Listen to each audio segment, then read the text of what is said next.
Hello everyone, जय माता दी सभी को। कैसे हैं आप लोग? माता रानी कृपा से स्वस्थ होंगे, यही उम्मीद है। माता रानी आप लोगों पे हमेशा कृपा दृष्टि बनाए रखे।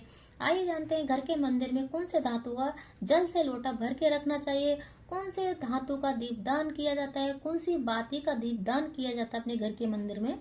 और सबसे मेन चीज है, अपने जो घर के मुख्य द्वार पर छिड़काव बिना स्नान के किया जाता है या स्नान करने के बाद किया जाता है। अपने किचन में कौन से टाइम लोटा जल से भर के रखना चाहिए। अपने जो दीपक का हम जो रोज जलाते हैं उसके 5 ऐसे कौन से लाभ हैं जो चौंकाने वाले होते हैं, इसी टॉपिक पर मेरा वीडियो है। अगर पहली बार मेरे चैनल पे आए हैं तो चैनल को सब्सक्राइब कर लें, बेल आइकन को प्रेस कर लें और जिससे नोटिफिकेशन सबसे पहले आपके पास पहुंचे। और जय माता दी कमेंट में जरूर लिखें। आइए वीडियो स्टार्ट करते हैं। जो अपना घर का मंदिर होता है उसमें हम तांबा, कांसा, पीतल तीनों धातुओं में से कोई भी भर के लोटा जल रख सकते हैं। स्टील का धातु का लोटा बिल्कुल भी नहीं लेना है क्योंकि राहु और शनि को प्रभावित करते हैं। अब आता है जो उस लोटे का जल का हमें क्या करना है। तो वो लोटा जैसे हम सुबह पूजा पाठ करते हैं तब हमें वो लोटा रखना होता है। अगर हम शाम को दिया बाती करते हैं तो वो लोटे को तब उठा सकते हैं या सुबह उठा सकते हैं। फिर उस जल का क्या करना है, अपने घर में छिड़काव करना है। और अगर कोई रोगी बीमार है या अपने घर में बहुत दिनों से बीमार है तो उससे दवाइयां देना स्टार्ट कर दे तो बहुत जल्दी सही होना लग जाता है। और जो अपने घर के सदस्य होते हैं तो उसको हमें प्रसाद के रूप में ग्रहण करा देना चाहिए। और बचा कुचा जल हमें अन्य गमले या जमीन पर रख देना है जहाँ पैर ना पड़े। और माता तुलसी के गमले में कभी भी जल को नहीं डाला जाता है क्योंकि सारे देवी देवताओं की शक्तियां होती हैं। और माता तुलसी के गमले में ठाकुर जी का जो पानी होता है उसको हम डाल सकते हैं। अब आता है कौन से धातु का हमें दीपदान करना चाहिए। मिट्टी, तांबा, कांसा, पीतल का 4 धातु होते हैं, इनमें से हम कोई भी धातु ले सकते हैं। और जो कांच का और स्टील का धातु होता है उसका दीपक कभी भी नहीं जलाना चाहिए क्योंकि राहु और शनि को ये भी प्रभावित करते हैं। अब आता है अगर हम मिट्टी का धातु डेली हम यूज करेंगे तो हमें नित्य डेली एक नया दीपक लेना होगा। तो इस वजह से हमें पीतल का दीपक भी ले सकते हैं या कांसे या तांबा, तीनों धातुओं में से ले सकते हैं।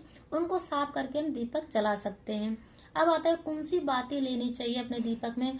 तो दीपक जैसे आपने कच्चा सूत का भी दीपक सुना होगा या कलावा का भी दीपक सुना है और कपास की जो रुई होती है उसका भी सुना है। अब आता है हमें तो हम डेली कच्चे सूत की भी दीपक नहीं जलाया जाता है, न कलावा का दीपक जलाया जाता है। तो हमें रुई का दीपक डेली जलाते हैं अपने घर के मंदिर में। लंबी भी जलाते हैं, गोल भी जलाते हैं। देवियों के सामने लंबी बाती का यूज किया जाता है, देवताओं के सामने गोल बत्ती का यूज किया जाता है।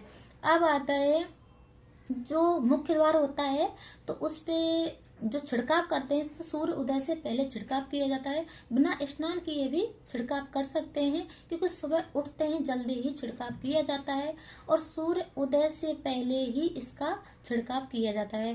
पीरियड्स में भी छिड़काव कर सकते हैं पर दीपदान नहीं कर सकते हैं। अब आता है जो अपने घर के किचन में जो सोने से पहले हमें जल भर के रखना है तो वो हमें कौन से धातु का होना चाहिए, वो भी लोटा। तो पीतल, तांबा, कांसा, मिट्टी कोई भी धातु ले सकते हैं अपने घर में।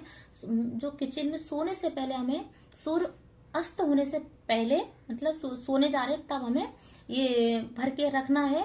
और वो भी बहुत अच्छा माना जाता है। उसका छिड़काव भी अपने घर में करते हैं तो सकारात्मक का संचार होता है, वातावरण अच्छा रहता है और माता लक्ष्मी को प्रभावित करता है।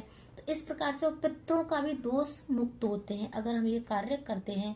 अब आता है जो दीपक के जो 5 दीपक क्या क्या लाभ देते हैं हमको, क्या जो जानकारी है उसी टॉपिक में बताती हूँ। अगर हम जो दीपक जलाते हैं तो वो अंधकार में जो दीपक जलाते हैं वो प्रकाश फैलाता है, हमारे वातावरण को शुद्ध करता है। पहला नियम ये होता है। दूसरा नियम ये होता है अगर हम सरसों के तेल का दीपक जलाते हैं और वो दीपक के बुझने के आधे घंटे तक उसका प्रभाव रहता है और हमारे वातावरण को शुद्ध करता है और हमारी जो ऊर्जा है उसका संचार करता है। अब बताओ जो देसी घी का तीसरा जो चौंकाने वाला फायदा है, जो देसी शुद्ध घी का दीपक जलाते हैं अपने घर में तो उससे क्या उसके बुझने के 4 घंटे तक उसका प्रभाव होता है। और वैज्ञानिक तौर तरीकों से भी जो उससे उठने वाली जो धुआं होती है तो जैसे कीटनाशक हवा में जो फैल रहे हैं कीटाणु उनको समाप्त करता है और वातावरण को शुद्ध करता है और देसी घी हमारी ऊर्जा का संचार करता है। फिर आता है, और जैसे घर में नित्य रोज दीपक जलाते हैं, तो अगर पूर्व दिशा की तरफ फेस करके हम दीपक जला रहे हैं तो हमारे दीर्घायु का प्रभावित करता है, लंबी वरदान देता है, दीर्घायु और सुख समृद्धि का वास होता है। अगर हम उत्तर दिशा की तरफ फेस को करके दीपक जला रहे हैं तो धन की वृद्धि होती है, सुख समृद्धि का वास होता है। चौथा लाभ है, दीपक में लौंग डालकर जलाने से हमारी बीमारियां समाप्त होती हैं। अगर चर्म रोग है किसी के तो वो भी धीरे धीरे समाप्त होने लगता है, अगर लौंग डाल के हम डेली दीपक जलाते हैं तो। वैसे दीपकों के बहुत सारे लाभ होते हैं। इत्र डाल के दीपक जलाया जाता है, कपूर डाल के दीपक जलाया जाता है, चावल डाल के दीपक जलाया जाता है, हल्दी डाल के दीपक जलाया जाता है। तो ये सारे दीपकों के अलग अलग प्रभाव होते हैं। तो मैंने तो 5 ही लाभ बताए हैं आपको। 5वां लाभ होता है, शुभ शक्तियां आकर्षित करती हैं। जो हम दीपक डेली जलाते हैं तो हमारी शक्तियों को आकर्षित करता है दीपक। और जिस घर में रोज दीपक जलाया जाता है वो सुख शांति समृद्धि का वास होता है उस घर में। तो इस चीज का विशेष ध्यान रखना है, हमें डेली दीपक जरूर जलाना है। अपने घर में कभी भी अंधेरे को बिल्कुल भी नहीं रखना है। और जैसे हम अगर छोटी छोटी हम गलतियां कर देते हैं तो उससे क्या होता है कि हमारा घर की बर्बादी का कारण बन जाता है। तो हमें ध्यान विशेष देना है कि हम कोई गलती तो नहीं कर रहे हैं। तो छोटी छोटी जानकारियों के साथ ही मैंने वीडियो बनाया है। और जो घर के मंदिर में जो जल रहता है उसका भी विशेष ध्यान रखना है, कब हटाना है, कैसे रखना है। स्टील का तो नहीं है, पीतल तांबा कांसे का है। तो इस प्रकार से आपको ध्यान छोटी छोटी चीजों का विशेष ध्यान देना होता है। फिर आता है कि जैसे हमें घर के मंदिर, जैसे मुख्य द्वार पर हम जल का छिड़काव करते हैं तो सूर्य उदय से पहले किया जाता है।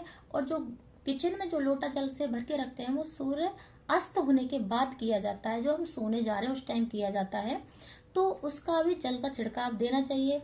उससे क्या हमारे पितृदोष भी समाप्त होता है। वहां अगर हम दीपक जलाते हैं डेली घड़े के पास तो भी हमारा दक्षिण दिशा की तरफ दीप जलाना चाहिए। पितरों के नाम से जलाते हैं तो हमारा कैसा भी पितृदोष होता है वो भी समाप्त होता है। अगर मेरी जैसे थोड़ी सी भी जानकारी अच्छी लग रही है तो लाइक करें, शेयर करें, कमेंट करें, सब्सक्राइब करें। हर हर महादेव महादेव कमेंट में जरूर लिखें। और ये जानकारी बहुत इम्पोर्टेंट होती है क्योंकि हम छोटी छोटी गलतियों से ही लाभ उठा सकते हैं और बर्बादी का भी कारण बन सकते हैं। तो पूजा पाठ नित्य करनी है, प्रतिदिन करनी है। उससे क्या हमारे घर में ऊर्जा का संचार होता है, वातावरण का माहौल जो भी होता है, परिवार खुशी हंसी, हर कोई चाहता है कि हमारा परिवार अच्छा बना रहे। जय माता दी सभी को।